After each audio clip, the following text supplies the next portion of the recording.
আমাদের উপর সারা বিশ্বের নজর এবং আমিও নিজেকে আবিষ্কার করেছি যে আমার তো অনেক ক্ষমতা আছে। এই ক্ষমতা আমি ব্যবহার কেন করব না? যেটুকু আছে এর মধ্যে আমি করব। যে আমি বলব আমাকে এই দেন, ওই দেন, এটা মেরামত করে সব বলতে থাকবো কিন্তু কাজ থেমে থাকবে। কতগুলো খুব সহজ কাজ। ওই আগের আমলে এইভাবে হয়েছে বলে এখনো হচ্ছে। মাথার থেকে ছুঁড়ে ফেলার মতো।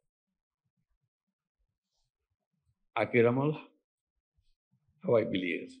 নাই। অর্থাৎ আমরা গুহা থেকে বের হয়ে এসেছি ১০০০ বছর পরে। আর পৃথিবীর সামনে। সে গুহার মানসিকতা দিয়ে তো এই পৃথিবী চলবে না।